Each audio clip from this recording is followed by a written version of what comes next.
Radio Show with your host, Lonnie Clark. We stand together and accept that we now live in a world transformed by Fukushima. Monday, Wednesday, and Friday from 8 a.m. to 9 a.m. Pacific Standard Time here on UCY.TV Radio. We relentlessly engage every ear that listens. We expose and confront the complete lack of accountability for the nuclear industry. Consider social engineering programs who view our bodies, minds, and souls as assets on a balance sheet. We discuss vital current issues, interview activists, and engage our audience in an effort to allow all voices to be heard. The Age of Fission radio show creates a venue that all will choose. We encourage our listeners to reclaim their power and their courage to take action and save our planet from the ravages of greed and indifference. Our actions matter. Every voice matters. We remind our listeners that happiness is resistance.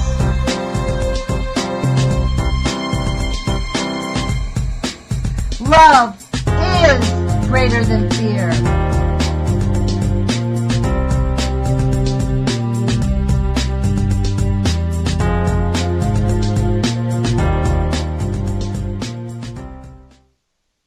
Good morning, UCY.TV radio listeners. This is Lonnie Clark with the Age of Fission radio show. I hope my sound's okay. I got a negative comment about my microphone, so I've changed it. Hopefully this will sound better. Today is Wednesday, September 28th. Can you believe it? We are almost done with 2016. It's 8 o'clock in the morning, Pacific Standard Time. And on Wednesdays, as you know, I interview activists and healers and people who are really changing their own personal lives to help change and save our planet. Today, I have on the phone with us two guests, so I'm super excited, and they are co-directors with me in the No Nukes Northwest. We have Mimi Gurman and Heide Lambert. So, hi, you guys. Thanks for joining me. Hey. Good morning. Hi. So, I want to ask you first off, let's tell everybody a little bit about No Nukes Northwest. Why don't either one of you guys explain to them what it is and what's the current action that No Nukes Northwest is working on and how they can get in touch with us on Facebook. Heidi, roll with it. You want me to roll with it? So Yeah. it started really, it bloomed out of Occupy Portland. Miriam and I met each other there. And I remember being in a cafe, like a dinner for Occupy people at a church, and Miriam was there, and she actually played music.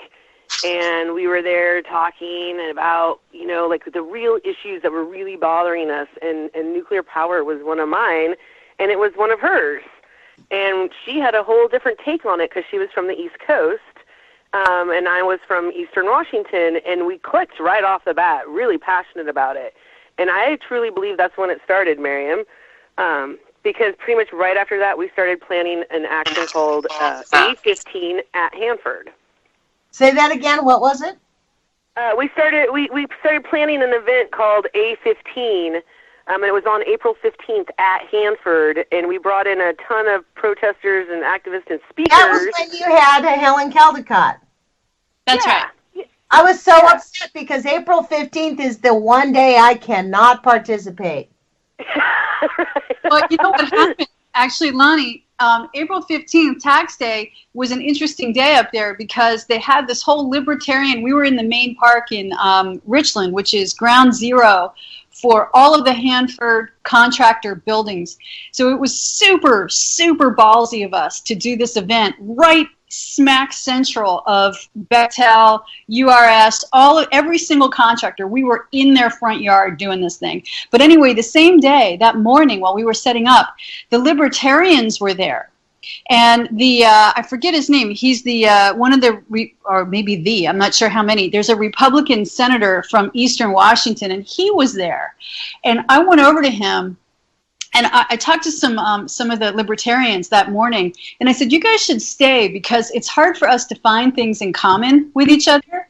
And we started to talk to them about how much money is wasted going down the drain for this Hanford cleanup, you know, and that they should also be with us and be against the waste that's happening there and be pro cleanup in a whole different kind of way, you know. So they were fascinated, and a bunch of them stayed. And in the meantime, when this Republican senator came by that day, I made sure, I went over to him and I was like, dude, it's so great that you're here. And I shook his hand and I wouldn't let go of his hand. And I said, now that you and I are talking, I want you to go back into the Senate, and I want you to make this right. Make these contractors deal with what they say they're going to do. And he realized that I was not a friend to him. And I wouldn't let go of his hand. And his, whatever they are, his bodyguard people finally came over and said, that's enough. He's got to go. You know, but that was the start of A15 that day, man. That was wild. Well, you know, one of the things we were talking about before we came on the air is the fact that the nuclear industry is really essentially allowed to just murder people. And this is going on in conjunction where we're watching police officers just shoot unarmed people, and we're about to watch the city of Portland give boatloads of money to the police, we assume, to militarize, correct, Mimi? Yeah, give them a raise and militarize them. Yeah, so this is the thing all across our country, and this is the stunning thing. This is why I actively was willing to participate in really getting No Nukes Northwest to be a true nonprofit, because there are ways to take action, and the way to really take good collective action is through a nonprofit sector. And Mimi came up with a freaking fabulous idea to really help us identify a no-nuke zone, at least in Portland. So, Mimi, why don't you explain the first project of the formalized NoNukesNorthwest.org organization? Well, the first project for us right now is, it's funny to call it the first project, but right, the first project since we've been a nonprofit for days now is to work collectively with, it's called Hazelnut Grove, which is I hesitate to call it a homeless camp because the people who are in it are no longer homeless. They have temporary housing in this space. And right next to the space is, it's a little bit of land that has been worked. It's beautiful land, and we have the ability now to take over that land and create more food than was already growing there, and have the community of Hazelnut Grove go out into low-income communities and feed those communities. So instead of having this be like we hear all the time, oh, you know, the rich people are going to help the poor people, and of course that never happens. We understand community as a whole different thing, which is we take care of each other. So I brought this idea to them that Hazelnut Grove feeds the people. So I'm helping them out with the farm. I'm participating in the farm. Anybody can come. All volunteers can come participate in the farm. And in the process, we are creating in this community the first no nukes zone in Portland, which we tried to do with City Council in 2012 and 2013 by having them pass a resolution calling Portland a nuke-free zone, which they wouldn't do. And we tried really hard for a very long time. So the fact that we're able to do this now and have the first nuke-free zone is something. And what we're doing with that to make it so, aside from just calling it so, we're testing the soil. And No Nukes Northwest and Radcast will have the soil samples tested for radiation. We'll have the levels posted of what is in the soil. And we're just moving forward from there with community helping community, which is what all of this is about.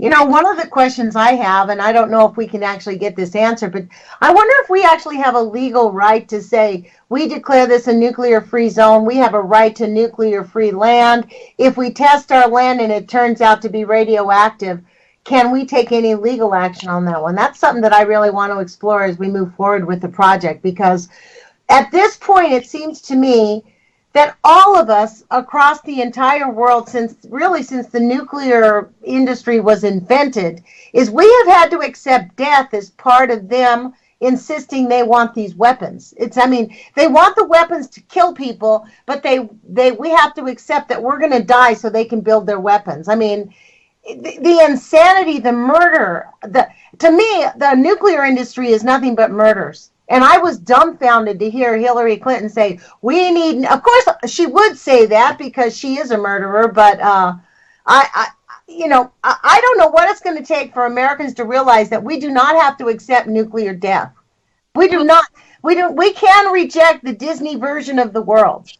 Well, the reality is that, starting with what you first propositioned as far as, having a legal case, we, the people, have a right to all land. Really, it is our land. The concept that there's ownership of land is part of the facade that we use with corporate talk, with money talk. And so we all believe that is the way of it. The way that Hazelnut Grove got that land is they took the land. They went there and took it and said, we're not leaving. We're making something of it. Fuck you if you think you're going to come in here and move us. See what happens if you do that. Who were they? Who were they that did that? Two people started this. It's Jose started it and Joe Benny started it. And was it like government land or private land? It's city land. Yep. It's a trust, though. It's a trust, isn't it? No, the farm is a trust.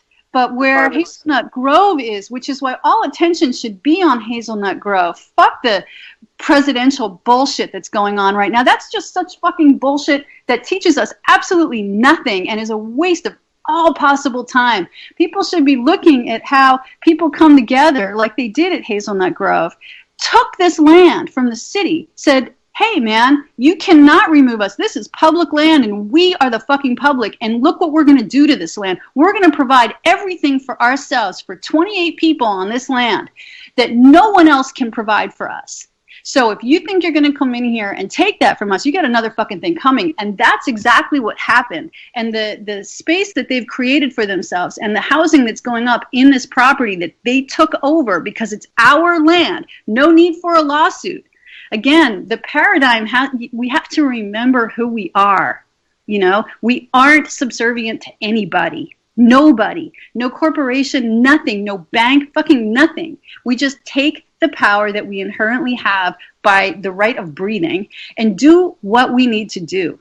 And that's community. And that's what Hazelnut Grove is doing. And that's what so many people in our communities are starting to take part in and learn how to do. And this is where we're at.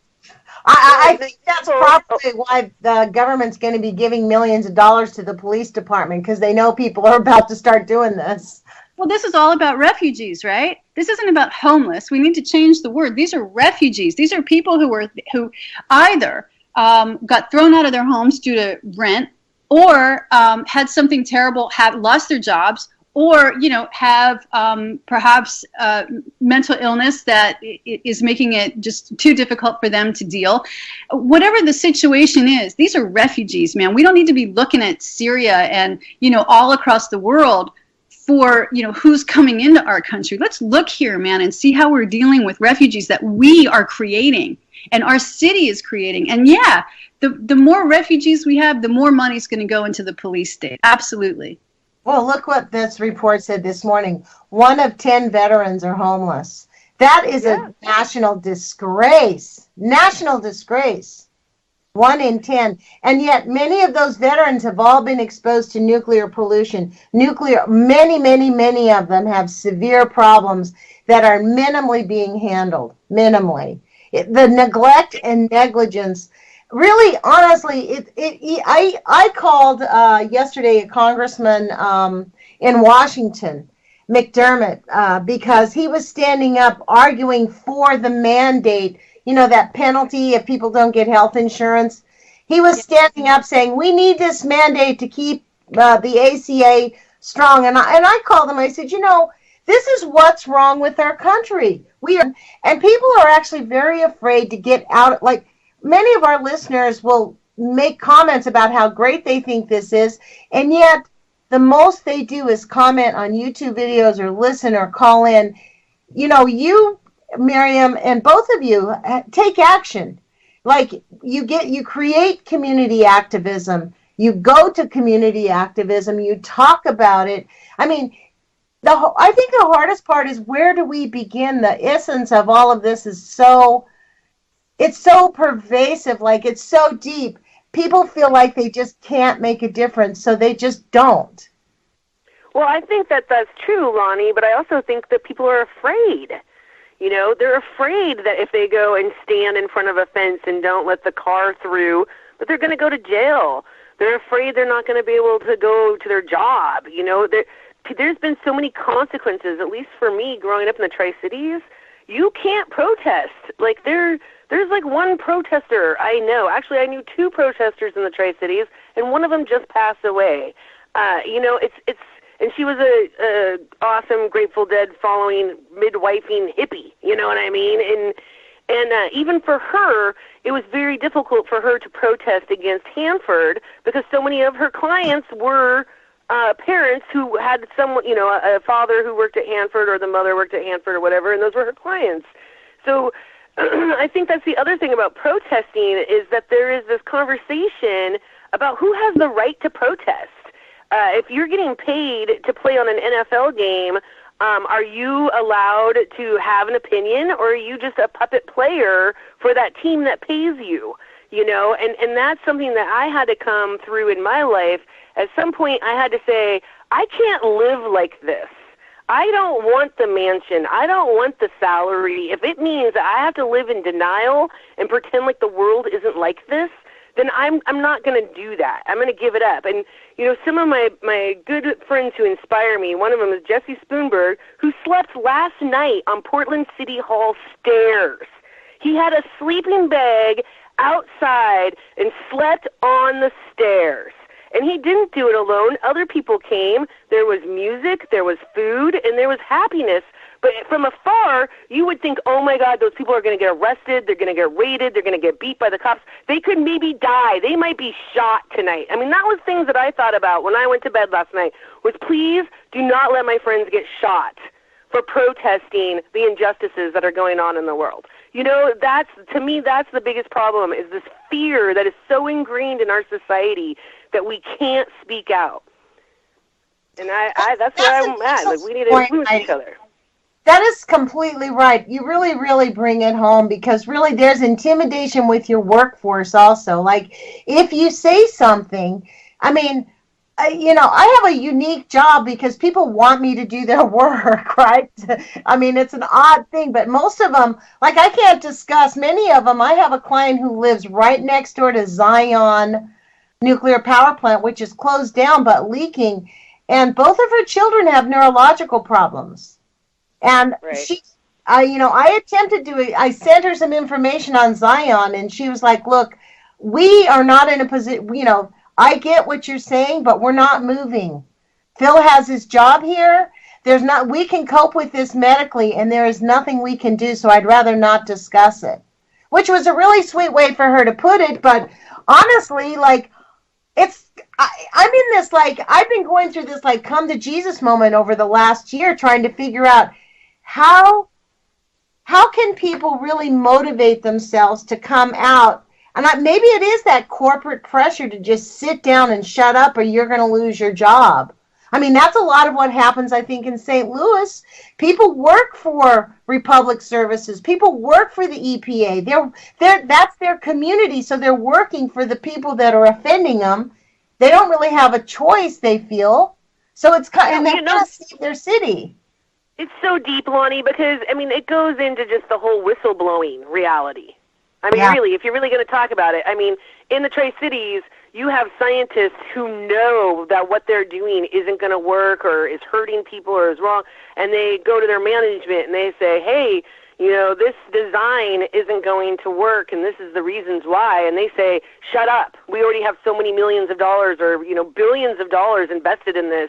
You can't change the plan, and shut up, you know. And if you don't shut up, you're going to lose your job. And then when they still speak out, then their jobs get put into a basement of a building, you know, and they become, you know, filers, or, you know, crazy jobs where they don't have a voice. They take the voice. They literally do take the voice away. And that is true also with our police force. This whole 48-hour business, where they get 48 hours after they shoot someone to not talk to the public, but Right, they can talk to each other. To create the story. Mm-hmm. Yeah, they create the story, and so it is. It's just this, and people, you tell Explain people that. things like Explain this. that again, because I had not heard that until just a few minutes ago. You want to explain it, Miriam? Yeah, sure. So there's a 48-hour rule where when a cop shoots somebody, they have their rights, the cops' rights are that they don't have to talk to anybody for 48 hours. So nobody gets to see the video if there is a video. And during that 48 hours, what the fuck are they doing with that video, right? I mean, like, these people know how to edit. Then during that 48 hours, they get to talk to the other officers, supposedly not, but, yeah, they talk to each other to get the story straight, the fake story straight, on, who put what, where, and when, because, of course, most of the people who are getting killed now, murdered by the cops, don't have guns, don't have knives, don't have shit, and they're 11 years old, And so they get their story straight in this 48 hours. They get the legal representation for themselves. They get the union backing them. The union is the police union is the strongest union in the United States. I mean, this shit is powerful.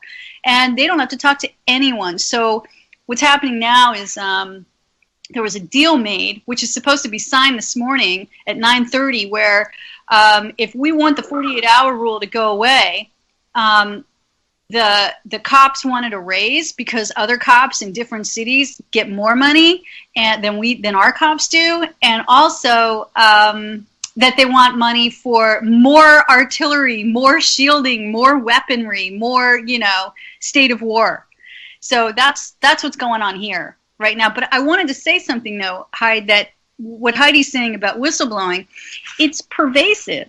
We have an article that just came out like a few days ago by a professor in the UK, Peter Wadhams, and he's a scientist, and he was saying that his whole article, it's called "Scientists Are Too Frightened to Tell the Truth on Climate Impacts."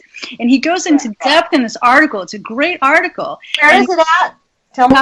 Well, let's see here. If you go to, I'll just give you one place to go to for it because you can. Go to, on Facebook, go to Guy McPherson. It's McPherson, and you'll see the articles there because everybody's talking about this. And Guy is a person he's a professor who's been talking about this forever and has lost everything because he needed to tell the truth about climate. And so that's what he does. And really, his life has just what a difficult thing to do, to bring this message to the people of what's actually happening. And Peter Wadhams, this whole article is about calling out the science community for protecting their grants, protecting their universities, the universities protecting the universities by getting rid of professors like Guy, who are going to tell the truth. I mean, like I said, this is pervasive. It's not just in cops. It's not just in the nuclear industry. It's everywhere. It's in science. It's in medicine. It's in pharmaceuticals. It's in big ag. It's fucking everywhere, man. And so if we don't figure out how to, for the time that we have left, how to be in a community that works for each other, does not depend on systems that are going to collapse, so that we have at least something to get by with in that process before, the sixth extinction actually completes itself. We're just fucked that much sooner, and we're certainly fucked if we think that anyone out there other than people who are really working together to try to at least elongate some form of loving and living in harmony with whatever is left in our garden. If we don't do that, we have absolutely nothing. Well, besides that, if we don't do that, then there really is no possibility of saving any shred of humanity.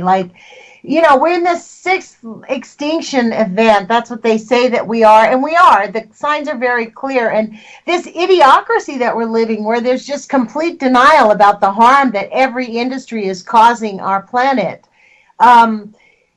If we start facing it, and this is what I say, we can create solutions. And the point of facing this with love and honor is to create solutions, not to just go, oh my God, the world's over, we're screwed. It's really just to face it, because if we have a shred of chance of humanity being alive in 300 years, or maybe even 100 years, it's only going to come when we stop this insanity. I feel like we literally are living in Rome burning. I just have to say, Lonnie, because I always say this when you say that just for clarity, for, you know, who I am, I don't believe that we will get through this. I believe in the science that Guy is presenting us and that Peter Wadhams is presenting us, and that much sooner than later we'll be here. But you know what? I also am a person who was told when I was 37 years old I had very severe arthritis. There was nothing I could do about it, and it was based on science. And I know that a lot of the, quote, science that we have has been very limited by the point of view of driving us off the frickin' cliff.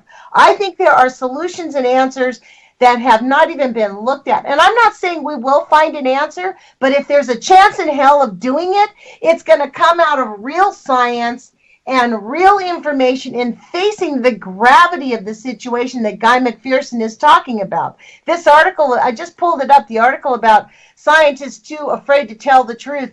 It really does speak to everything that is driving us off the cliff. I mean, we're already off the cliff. That's the point. We're not even going towards the cliff. You know, somebody said to me yesterday, if we don't watch out, we're going to turn into a third world nation. And I was like, dude, we are already here. We are a third world nation. We are a banana republic. We do not have elections. There's poverty. Child poverty is among the worst in the first world. Childhood cancer, the #1 killer of children in our country, childhood cancer. And people are going, that's interesting. I'm just dumbfounded by it all.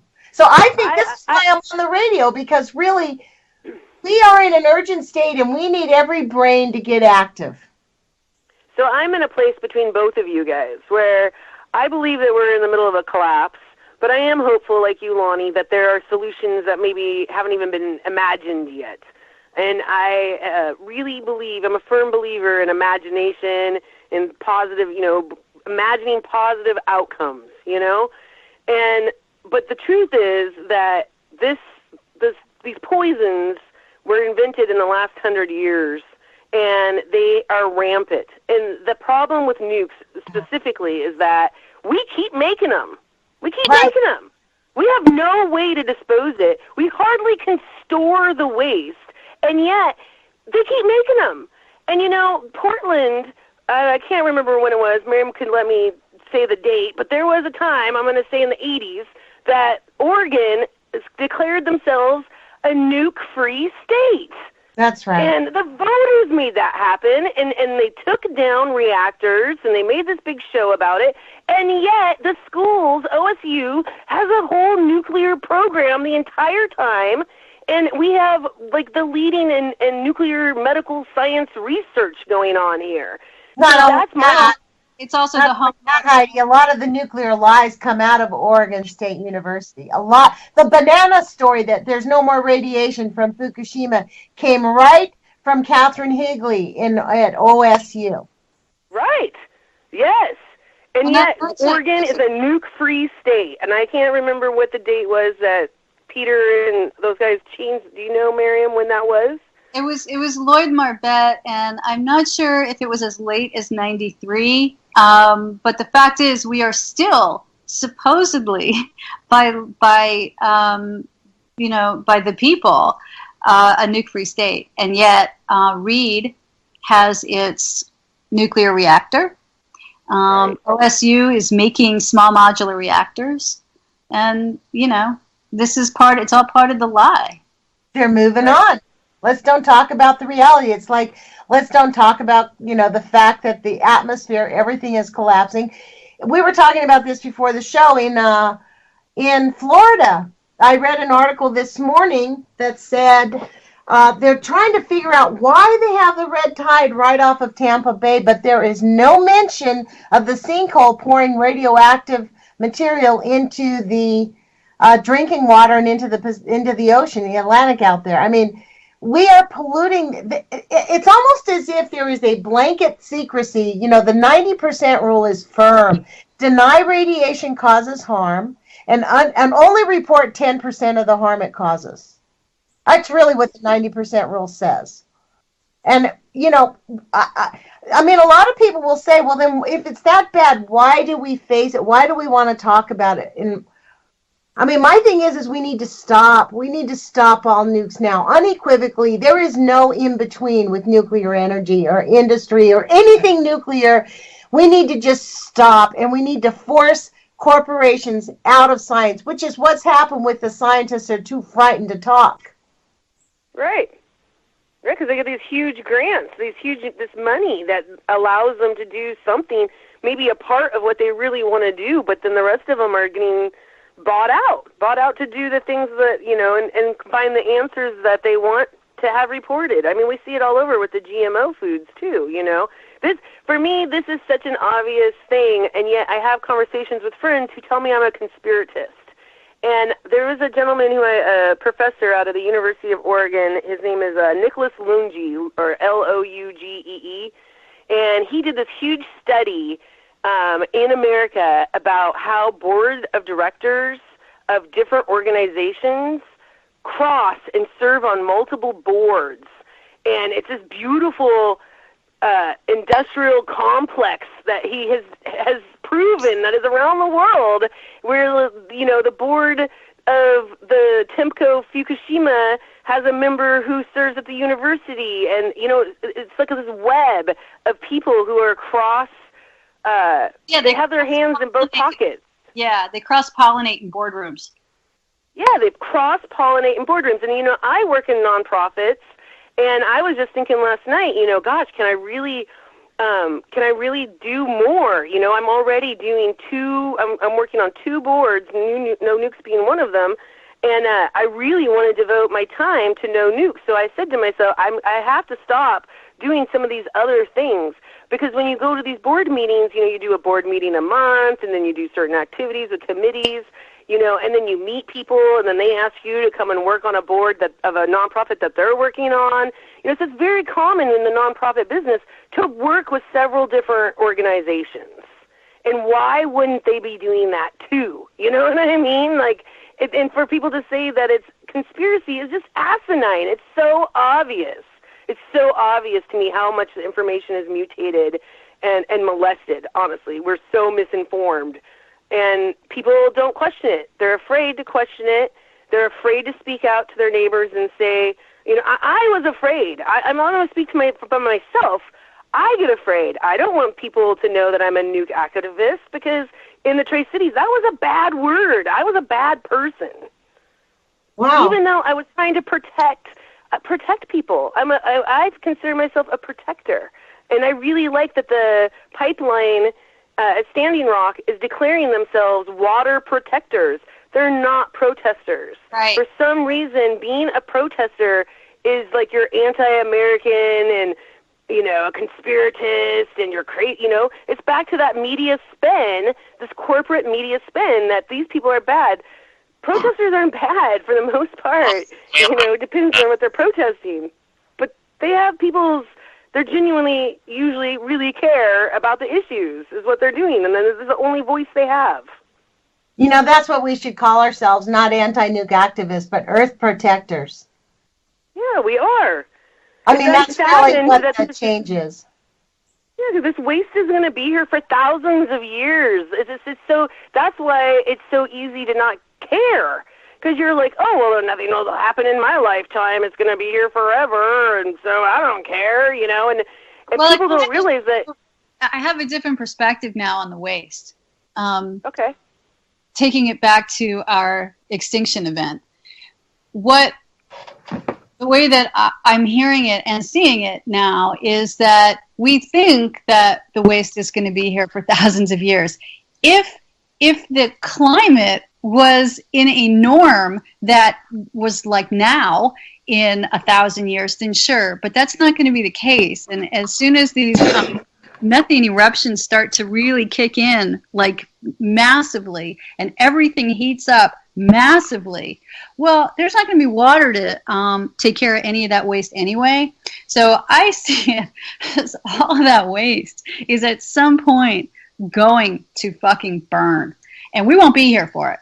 I don't think we'll be here for it. Maybe for part of it, but not necessarily all of it. I have no idea about that part. But it can't exist without the water that it needs, without it burning. You know what I mean? So, thank God for the reality that people can't fathom, Miriam. People can't even fathom that there could be an earthquake that could wreck a reactor, or a flood, or a wildfire. People don't understand how nature threatens the containment or the supposedly containment of waste, and much less. I mean, I think about the government. What happens to our government? What if we go into a civil war? Who's going to take care of these nuclear waste sites? You know, are they just going to abandon them? Who wants to pay this? You know, we don't think, we're so stuck in thinking that our present and current situation is going to be like this forever for every generation. It's so hard for humans to get out of their head and see how situational our reality really is, and how quickly it can change. Well, it has changed. The number one killer of children in our country is brain cancer. And people that's an interesting little factoid. I can't get that out of my head. I have 3 grandchildren. Now, I know, statistically speaking, one of my grandchildren is, at the very least, will be affected 100% by the nuclear pollution that is enveloping our planet right now. And it is enveloping our planet. They have gone all in on nuclear. That's why Clinton is all in. That's why they're all going to be all in, and they're all going to ignore it. Because they know the fucking pitchforks will come out if they tell us the truth. I mean, I think that's used for their campaigns. I'm convinced that the nuclear power or science, the science, you know, is what's paying for our presidential campaigns. You know, that there's so much money vested. Yeah. And sadly, even Obama, Illinois, has the most private nuclear reactors than any other state in the country. You know, and we're so invested in nuclear power, it's frightening. Yeah. It is actually. It is really frightening. And it's not just the nuclear power. We're invested in nuclear pollution. That's really what we've invested in. I recently, I put up some YouTube videos about this, and I honestly, again, it's my dumbassery showing itself all over again. I've been doing this for a year, and in my head, when I saw the Native Americans protesting in D.C., I thought they were protesting against the uranium tailings that's been dumped on their lands that's causing genetic diseases and cancer. No, it's far, far, far worse. The uranium tailings are at least registered, tracked, and the government knows where they're at. What the government is not talking about is abandoned uranium mines. They estimate 15,000, but they really have no idea how many there are, because uranium mining was opened and licensed just like any other mine. So when they left it, they could just leave it. And they left over 15,000 uranium mines open all over the Southwest. It is a crime against humanity, and they know it's a crime against humanity. Well, again, that goes back to this lack of accountability. That we don't. This is our fault because we're not holding people accountable. As a community, we need to come together.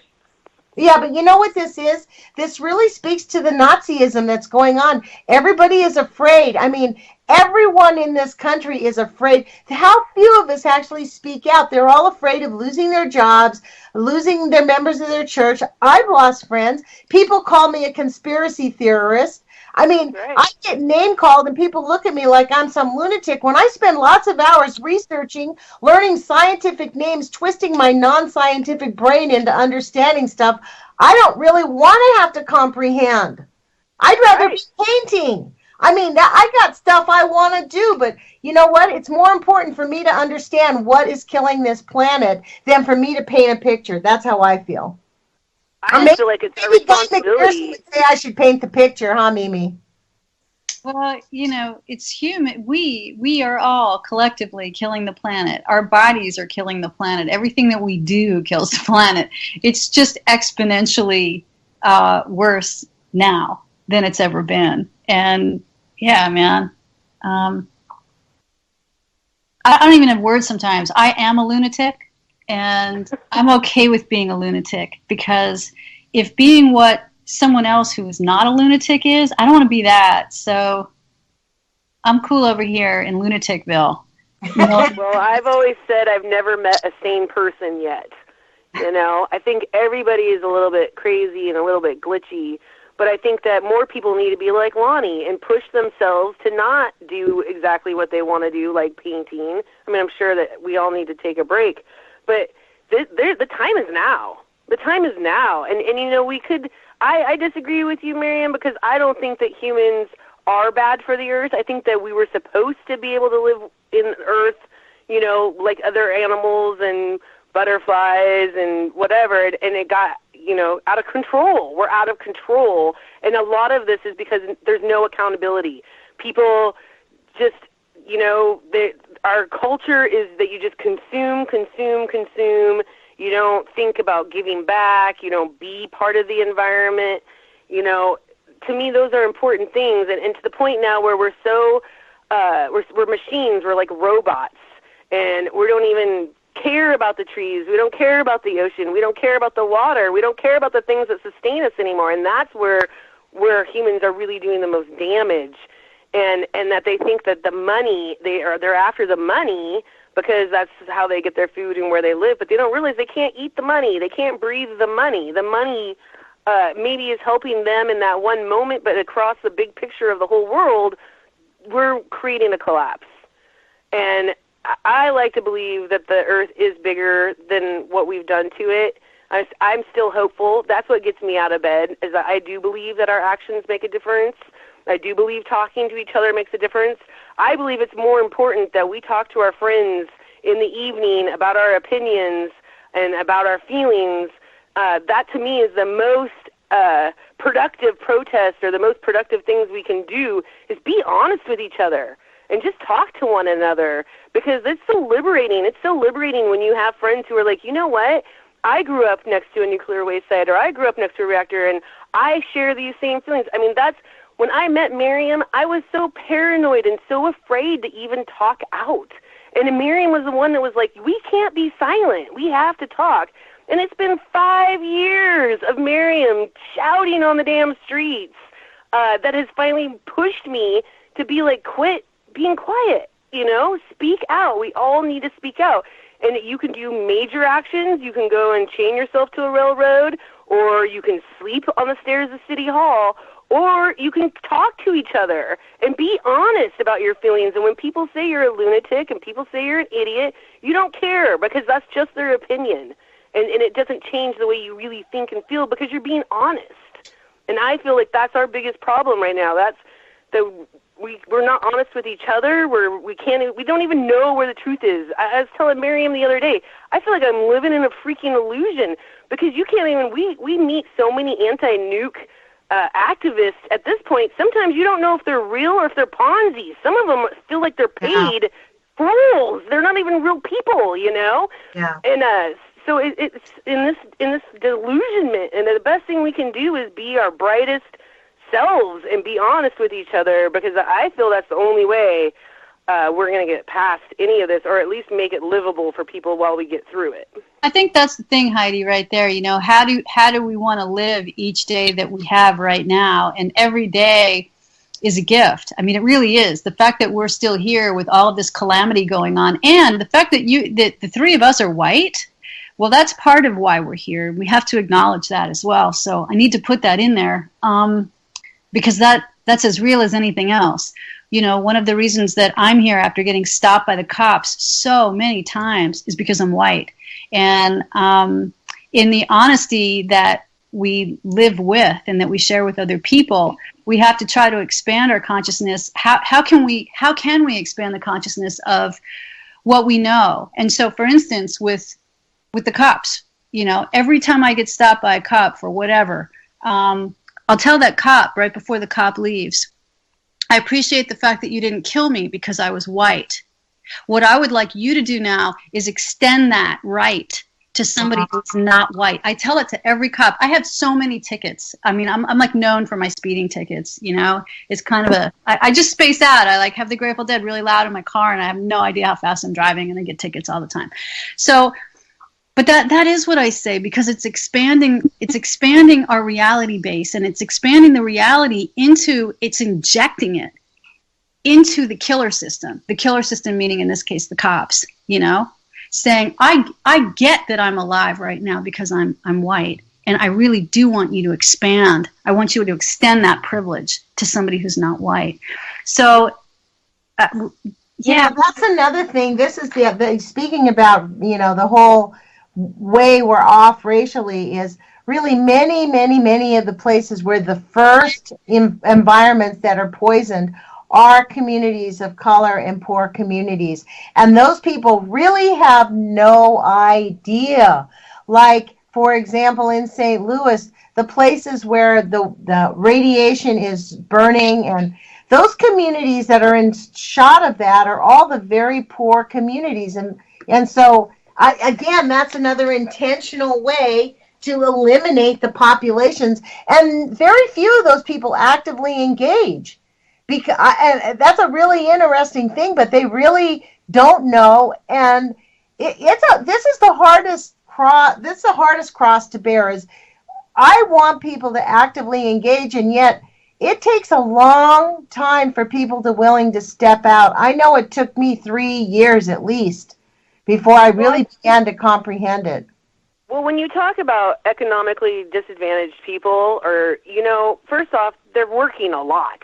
And that's the problem there. You know what I mean? Like, they're working unrealistic hours and unrealistic jobs, and so just to survive. And they're not even surviving. Let's be honest. They're not even surviving. And so they don't have time to do. To me, this is a luxury to take time out. I took time off my job this morning so I could be on the radio right now. And that's a luxury I have, you know, that most people don't have. And also about the targeting of them, this always just made me so sad about the Tri-Cities, because around Hanford is all these farms. And, you know, they did the green run where they poisoned people in the 50s to see where the radiation goes. They know where that radiation goes in the air. They didn't make those places off limits. They put farms there. And then the people who are farming those farms, they're all migrant workers. So when you come from another country, you barely speak the language, you're working your ass off in 110-degree heat, you know, in horrible conditions, you don't have time to talk to each other and look at each other and find out that you're less than 10 miles away from one of the biggest waste fields in the world, you know? They don't know. People don't know that. People who even speak English and grew up there don't even know what they're living next to. So when you talk about targeting economic people, disadvantaged people, that it is totally true. I mean, one day I remember Miriam went online and looked at houses and how cheap houses were in the downwind of Hanford. And I think we found like a 5-acre farm for like $30,000. Mm-hmm. Wow. And anyone who moved there probably would die of cancer, and that's probably why there's no one living there now. Because it's completely downwind from Hanford. Wow. And Hanford knows this since the 50s. Wow. So why wouldn't they close this property off and say it's contaminated? Well, because that hurts economics. So the whole thing of nuclear power is driven by money. So people who want money are the people who work in it and invest in it and believe in it. And then the people who need money are the ones that end up living next to it and working, you know, around it and with it. And they're the ones that die. So it's an economic war. I truly believe this is an economic war. That's actually a really good point. It is an economic war. I've often said we're in World War III, or World War II's never ended. But really, it is an economic war. And really, the silencing of the masses and the millions and billions of people is deafening. I mean, it's and it is really, think about it, what you said today was really at the heart of it, is people are living in fear at such a deep level they can't even begin to acknowledge it. Yeah. It's astounding. To acknowledge it is to acknowledge there's a really deep problem. Yeah. Yeah. That's right. And then what do you do? It's like Richie Allen says, what do you do on day 2? Once you acknowledge the problem, then you have to wake up the next day and go, there's something going wrong. And we're adults. What are we going to do about it? And then there's the reality that it feels so big, like you brought up, that it feels too big that it doesn't make a difference. I mean, that is how I feel about this whole election. Honestly, I'm so twisted on this election because obviously I hate Trump, and because of his pro-war, well, like for so many reasons.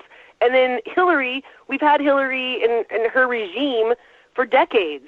And we haven't seen progress there. It hasn't. I mean, she's maybe me keeping Trump out, but she's really not progressive, And then I love Jill Stein. I want to vote for Jill Stein, but I'm so afraid of that third party where if I vote for Jill Stein, is that going to let Trump in?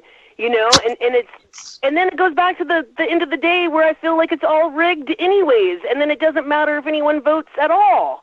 And so what a hopeless feeling that is.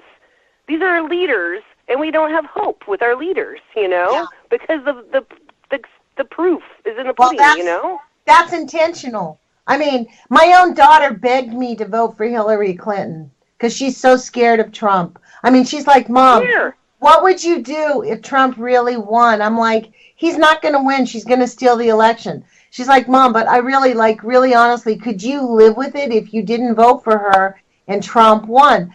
I personally said, yes, I could, because to me, they're identical. I mean, they're just two sides of the same fascist coin. There's not going to be, the differences are going to be minimal. Either way, we're super screwed. Right. It's bad. But that, again, is intentional. And here we have all the lemmings going and voting. So I'm almost thinking about not voting for the first time in my life. And that is intentional. They want us to not participate. So we're screwed either way. Like, it's a win-win for them. That's the big issue, is like the people at the bottom lose, just like the efforts that's going on in Portland right now, Mimi. It's exactly, all of these things are all tied in. It's like this common thread is fear, intimidation, denial. Fear, intimidation, denial. That's the common thread. And it is really despicable. And yet, we do have children that are going to grow up that need us to be adults. And at least, even if we fail, we got to go down swinging. That's just all there is to it. I mean, even if we do have an extinction level event and nobody survives in the next 100 years, doggone it, I am not going to just say nothing and just go shopping every weekend. That's just not going to happen. Yeah, I just want to be clear that for those of us who do believe that the extinction level event is much closer than farther, none of us are saying go shopping. I just want to be clear. In fact, all of us are saying the extinction level event is not close. It's here. That's the thing people need to get. The urgency is now. It is happening. We have dead whales, dead seals. Billy, what do you think our food supply will look like when there's no more fish, folks? The fish. The microorganisms in the ocean. I get a kick, Lonnie, that you say going shopping, because that used to be my tagline years ago. Was everything is okay, just go shopping. Because when you're in the Tri-Cities, everyone gets paid. When you work at Hanford, you get paid a lot of money. And there's every store you can think of there. And that is what everyone does. They go shopping, and everyone's shopping all the time. And it used to drive me crazy on how, like, an economic machine, what an economic machine the Tri-Cities was, and what, here we were in a recession everywhere else in the nation, but Tri-Cities was doing great. Tri-Cities was doing awesome. Housing prices were up. The markets, the store, no one went out of business because all the money is getting sent there. Taxpayers' money is going there to pay this city, these 3 cities, full of people to keep working, to keep making the mess. Yeah, that is exactly right. That's exactly what they do too. That is exactly what they do. It's $2 million a day. $2 million a day of taxpayer money goes to Hanford. Just Hanford, that one site. And I don't even know how many waste sites there are in the United States. Hundreds. $2 million a day going to Hanford to try to clean it up. For 20 years, they worked to build a vitrification plant that was proven 10 years ago that it could never work. And I don't even know if they're still going ahead with the vitrification plant. Do you know, Miriam? Is CGS in Hanford still have the vit plant procedures happening? Yeah, they're moving forward with it in a way that is completely dubious. It's something about, one of the plants is now recently built again. None of these will work. So they're just moving forward with a flawed design plan. Because they're being made to, because the Senate is saying, if we continue to give you $2 billion a year, you better do something with it, And so they're just moving forward with a designed plan, a flawed plan, rather than getting a new plan to do something real. Right. Well, it's all about denial. It's about allowing murder to continue. That's the theme. This is the weird thing. It's like the cops are at that 48 rule where they're just allowed to continue to murder. The nuclear industry, the pharmaceutical industry, the oil, the coal, the food industry. Don't forget the food. They're poisoning us too. Yes. I mean, and this is why there is an urgent call to action across the nation. That's why we're on the radio. I mean, this conversation is really about motivating people to please figure out a way to take action, get involved in your community, because it matters. Even if we're not going to solve the big problem, in the immediate 50 years, if we can improve the situation for the people that are here and for our children, I think we have an obligation to do so. Yeah, I think we have an obligation to support each other in their lunacy right now. If you have a neighbor who is so passionate about, whatever they're passionate about, stop and listen to them. Let's listen to each other and talk to each other and be honest with one another and try to learn from one another, because that we've changed and gone away from community, and instead have learned to be afraid of one another and to fear each other's truths. And we shouldn't be fearing each other, because we're all on this planet together. And if we're going to do anything positive at all, we have to work together to do it. Yeah. Well, that is the thing. We do have to work together. And it is possible for us to affect some change. There was people that came together in China to stop a nuclear power plant. 1 million people showed up in the streets, and the Chinese decided not to build their nuclear power plant there. So it is possible. Yeah, it does happen. And I think that's why Guy McPherson, that's why you and I and Mimi and other activists are out there encouraging people to take action, even in the light of it looking like it's not going to work, because every little drop counts. Every bit helps. Every push forward, we can become the tsunami. That's what I think. You know what, you guys? I just noticed it's 8:58. We have 45 seconds. So I want to thank both of you for being with me. You've been listening to Lonnie Clark with the Age of Fission radio show with Mimi Gurman and Heide Lambert of No Nukes Northwest. You can find their Facebook page at No Nukes Northwest. Make a contribution to the farm, to the activism that's going on there if you can afford it. Soon the website will be up. Did you guys want to say anything? We have 20 seconds. Thank you. Thank you. And to everybody listening, really try to live with urgency. See what happens. Yeah. Well, just live with urgency and see what happens. So put your courage feet on, you guys. Thank you for joining us. We'll talk to you Friday. Call in Friday. You can respond to everything we said here. Talk to you soon. Bye-bye.